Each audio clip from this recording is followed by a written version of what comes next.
Buen día, profesor. Mi nombre es Mayelin Bosa y junto con mi compañero Breiner Gómez vamos a realizar el segundo video que es de las leyes de la termodinámica. Entonces, a continuación estaremos hablando sobre este tema.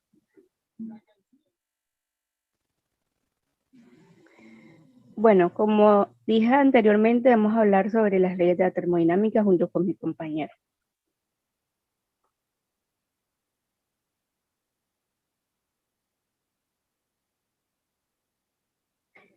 ¿Qué son las leyes de la termodinámica? Las leyes de la termodinámica o los principios de la termodinámica describen el comportamiento de tres cantidades físicas fundamentales: la temperatura, la energía y la entropía, que caracterizan a los sistemas termodinámicos. El término termodinámica proviene del griego termos, que significa calor, dinamos, que significa fuerza. Matemáticamente, estos principios se describen mediante un conjunto de ecuaciones que explican el comportamiento de los sistemas termodinámicos, definidos como cualquier objeto de estudio, ya sea desde una molécula o un ser humano o hasta la misma atmósfera o hasta el agua hirviendo en una cacerola. Existen 4 leyes de la termodinámica y son cruciales para comprender las leyes físicas del universo y la imposibilidad de ciertos fenómenos como el movimiento perpetuo.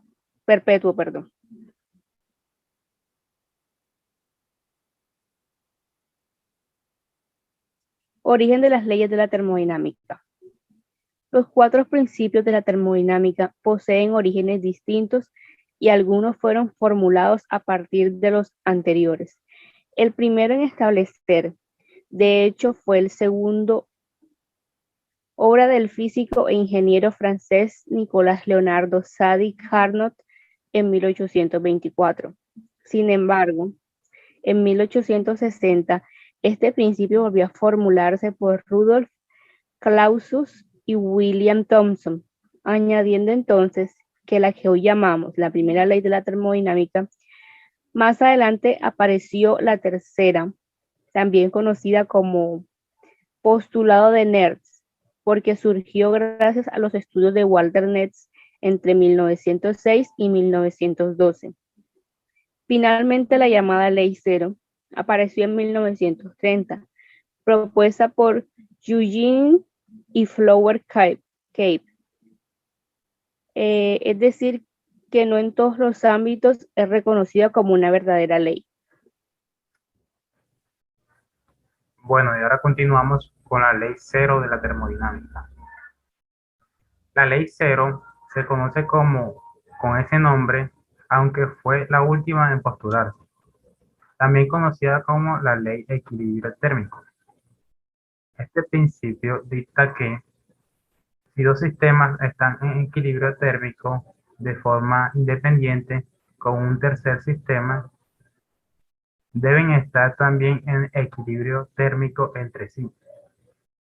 Puede expresarse lógicamente del siguiente modo: si A es igual a C y B es igual a C, entonces A es igual a B. Esta ley nos permite comparar la energía térmica de 3 cuerpos distintos, A, B y C. Si el cuerpo A se encuentra en equilibrio térmico con el cuerpo C, tiene la misma temperatura, y B también tiene la misma temperatura que C, entonces A y B poseen igual temperatura. Otra forma de enunciar este principio es argumentar que al poner en contacto dos cuerpos con distintas temperaturas, intercambian calor hasta que sus temperaturas se igualan. Los ejemplos cotidianos de esta ley son fáciles de hallar. Cuando nos metemos en agua fría o caliente, notaremos la diferencia de temperatura solo durante los primeros minutos, ya que nuestros cuerpos luego entrarán en equilibrio térmico con el agua y no notaremos más la diferencia. Lo mismo ocurre cuando entramos a una habitación calurosa o fría. Notaremos la temperatura al principio, pero luego dejaremos de percibir la diferencia, pues entraremos en equilibrio térmico con ella. Bueno, aquí tenemos otros ejemplos de la ley cero de la termodinámica, la del hielo y el agua. Ponemos un trozo de hielo y un vaso lleno de agua a temperatura ambiente. En este experimento aparecen tres elementos: el hielo, el agua y el vaso. Inicialmente los tres intercambiarán calor y energía hasta llegar al equilibrio térmico. Pasado un tiempo, los tres elementos alcanzarán la misma temperatura, el hielo y el agua. Ejemplo del termómetro. Otro ejemplo que, otro ejemplo que ayudará a comprender mejor el concepto de equilibrio térmico es el del termómetro. Considera un cuerpo B que constituye en un tubo con un capilar conteniendo mercurio. Sus niveles de altura sobre el capilar representan diferentes temperaturas. Ahora, considera un cuerpo A, por ejemplo, el cuerpo humano. Si acercas el termómetro al cuerpo y lo dejas suficiente tiempo, el termómetro alcanzará el valor correspondiente a la temperatura corporal. El termómetro y el cuerpo humano estarán en equilibrio térmico entre sí, por lo tanto, ambos elementos alcanzan la misma temperatura. Bueno, y los dejo con mi compañera Mayelin, que les hablará sobre otras leyes de la termodinámica. Bueno, aquí está la primera ley de la termodinámica, que no puede crearse ni destruirse, solo se transforma. La primera ley se llama la ley de la conservación de la energía, porque dicta que en cualquier sistema físico aislado de su entorno, la cantidad total de energía será siempre la misma, a pesar de que pueda transformarse de una forma de energía a otras diferentes, o dicho en otras palabras, la energía no puede crearse ni destruirse, simplemente se transforma. De ese modo, al suministrar una cantidad determinada de calor, Q, a un sistema físico, su cantidad total de energía podrá calcularse como el calor suministrado, menos el trabajo, que es W, efectuado por el sistema sobre sus alrededores, expresando la fórmula delta de U igual a Q menos W. Como ejemplo de esta ley, imaginemos el motor de un avión. Se trata de un sistema termodinámico que consta de combustibles que al reaccionar químicamente durante el proceso de combustión libera calor y efectúa un trabajo. El trabajo es que hace que el avión se mueva.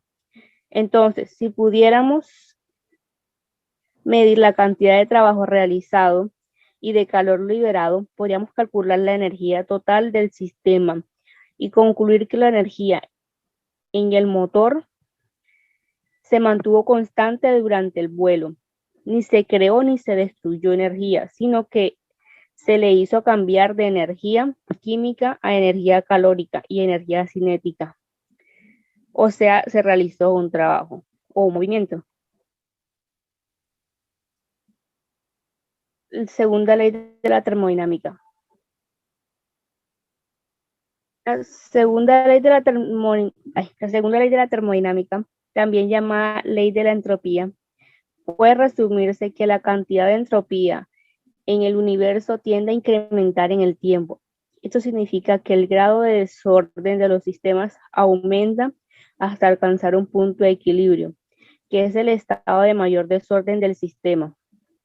Esta ley introduce un concepto fundamental en física, el concepto de entropía representada con la letra S, que en el caso de los sistemas físicos representa el grado de desorden. Resulta que en cada proceso físico en el que hay una transformación de energía, cierta cantidad de energía no es utilizable, es decir, no puede realizar trabajo. Si no puede realizar trabajo, en la mayoría de los casos, esa energía es calor. Ese calor que libera el sistema lo que hace es aumentar el desorden del sistema, su entropía. La entropía es una medida del desorden de un sistema. La formulación de esta ley establece que el campo de la entropía ds será siempre igual o mayor a la transferencia de calor, dQ, dividido por la temperatura, T, del sistema. O sea que ds es mayor o igual a dQ sobre T. Para entender esto, con un ejemplo, basta con quemar una cantidad determinada de materia y luego juntar las cenizas resultantes al pesarlas.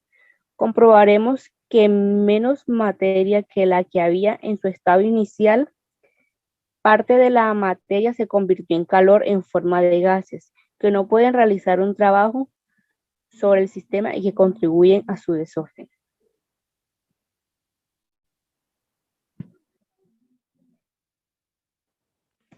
Bueno, entonces acá vamos a mirar unos ejemplos de la segunda ley de la termodinámica. Esta restricción en la dirección en que un proceso puede o no ocurrir en la naturaleza se manifiesta en todos los procesos espontáneos o naturales. En efecto, siempre observamos que un gas comprimido tiende a expandirse. La transferencia de calor siempre sucede desde los cuerpos calientes a los fríos. El funcionamiento de un aire acondicionado. Nunca observamos que estos procesos ocurran en forma espontánea en dirección opuesta. En ningún caso el calor fluye de un cuerpo frío a otro caliente, sin la aportación de un trabajo externo. Entonces aquí vemos cómo funciona un aire acondicionado. Un aire acondicionado puede enfriar el aire en una habitación. Al enfriar el aire, reduce la entropía del aire de ese sistema. El calor expulsado de la habitación siempre contribuye más a la entropía del ambiente que a la disminución de la entropía del aire de ese sistema. Por lo tanto, el total de la entropía de la sala más la entropía del entorno aumenta. Aquí vemos un ejemplo en las máquinas térmicas. En teoría, una máquina térmica con una eficiencia perfecta debería convertir toda la energía posible, toda la energía calorífica absorbida en trabajo mecánico. La segunda ley de la termodinámica establece que esto es imposible. Una máquina térmica tiene por objetivo proporcionar continuamente trabajo al exterior a partir del calor absorbido. Si imaginamos un ciclo realizado en sentido opuesto al de un motor, el resultado final será la absorción de calor a temperatura baja, la expulsión de una cantidad mayor a temperatura más elevada y por fin la realización de una cantidad neta de trabajo sobre el sistema. Aquí vemos la teoría de Carnot. El teorema de Carnot anuncia que ninguna máquina térmica operando en ciclos entre dos recipientes térmicos dados tiene una eficiencia mayor que la de una máquina reversible de Carnot. Operando entre los mismos recipientes, la demostración es debida a W. Thomson, Lord Kelvin. Adicionalmente, se encuentra el teorema de Kelvin-Planck. Toda transformación cíclica cuyo único resultado final sea el de absorber calor de un cuerpo o fuente térmica a una temperatura dada y convertirlo íntegramente en trabajo es imposible. Entonces, a continuación, viene mi compañero Breiner. Bueno, y ahora continúo nuevamente, pero ahora con la tercera ley de la termodinámica. La entropía de un sistema se aproxima a un valor constante a medida que su temperatura se acerca al cero absoluto. Este valor constante no puede depender de ningún otro parámetro que caracterice el sistema cerrado, como la presión o el campo magnético aplicado. En el cero absoluto, disculpen, 0 Kelvin, el sistema debe estar en un estado con la mínima energía posible. La entropía está relacionada con la cantidad de microestados accesibles y generalmente hay un estado único, llamado estado fundamental, como energía mínima. En tal caso, la entropía en el cero absoluto será exactamente cero.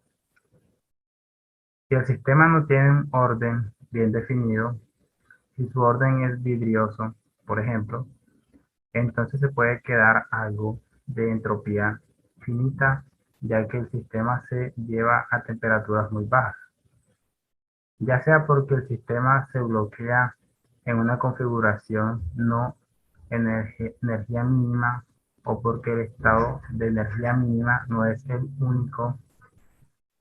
El valor constante se llama la entropía residual del sistema. La entropía es esencialmente una función de estado que significa que el valor inerte es diferente en diferentes átomos, disculpe, o moléculas y otras configuraciones de partículas, incluido el material subatómico o atómico, se define mediante la entropía que puede descubrirse cerca de 0 grados Kelvin. La declaración de Nernst-Simons de la tercera ley de la termodinámica se refiere a los procesos termodinámicos a una temperatura fija y baja. El cambio de entropía asociado con cualquier sistema condensado que experimenta un proceso isotérmico reversible se acerca a cero a medida que la temperatura a la que se realiza se acerca al cero absoluto. Aquí un sistema condensado se refiere a líquidos y sólidos. Una formulación clásica de Nernst, en realidad una consecuencia de la tercera ley, es posible que cualquier proceso, sin importar cuán idealizado sea, reduzca la entropía de un sistema a su valor de cero. Otra fórmula de la tercera ley. También existe una formulación de la tercera ley que aborda el tema postulando un compartimiento energético específico. Si el compuesto de dos sistemas termodinámicos constituye un sistema aislado, entonces cualquier intercambio de energía en cualquier forma entre esos dos sistemas está limitado. Importancia de la tercera ley de la termodinámica. La tercera ley rara vez se aplica a nuestras vidas cotidianas y rige dinámica de los objetos a las temperaturas más bajas conocidas. Define lo que se llama un cristal perfecto, cuyos átomos están pegados en sus posiciones. Por lo tanto, el cristal perfecto no posee absolutamente ninguna entropía, que solo se puede alcanzar a la temperatura absoluta. El concepto de la entropía también ha sido popular en algunas teorías que definen objetivamente el flujo continuo del tiempo, como el aumento lineal en la entropía del universo. Idealmente, a 0 Kelvin, los cambios de entropía para las reacciones relacionadas con la formación de materia serán cero, aunque prácticamente toda la materia manifiesta cierta cantidad de entropía. Debido a la presentación de la menor cantidad de calor, lo más frío que hemos medido es 3 Kelvin, en las profundidades distantes del universo, más allá de las estrellas y galaxias.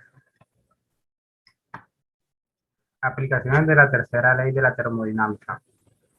Caliente y frío. No existe tal cosa como frío. Una afirmación difícil de creer para alguien que se encuentra en Buffalo, Nueva York, o en International Falls, Minnesota, durante una tormenta de febrero.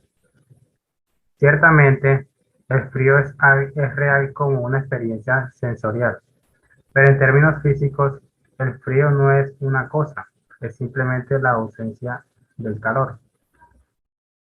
La gente dirá, por ejemplo, que ponen un cubito de hielo en una taza de café para enfriarlo. Pero en términos físicos, esta descripción es al revés. Lo que realmente sucede es que el calor fluye del café al hielo, aumentando así su efecto. Temperatura.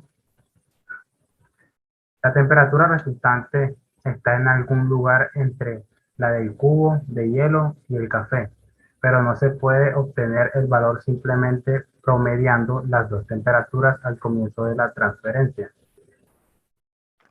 Transferencias de calor. Para que el calor se transfiera de un punto a otro, debe haber una diferencia de temperatura entre esos dos puntos. Si un objeto o sistema tiene un nivel uniforme de energía térmica interna, no importa cuán caliente pueda ser en términos normales, no se produce transferencia de calor. El calor se transfiere por uno de tres métodos. Conducción, que aplica colisiones moleculares sucesivas. Convección, que requiere el movimiento de fluido caliente de un lugar a otro. O radiación, que involucra ondas electromagnéticas y no requiere ningún medio físico para la transferencia. Por un lado, el volumen de agua en el cubo de hielo es probablemente menor que el del agua en el café, sin mencionar el hecho de que sus diferentes propiedades químicas pueden tener un efecto menor en la interacción. Sin embargo, lo más importante es el hecho de que el café no se fusionó simplemente con el hielo. Al transferir calor al cubo de hielo, las moléculas del café gastaron parte de su energía cinética interna, perdiendo más calor en el proceso. Bueno, muchas gracias por su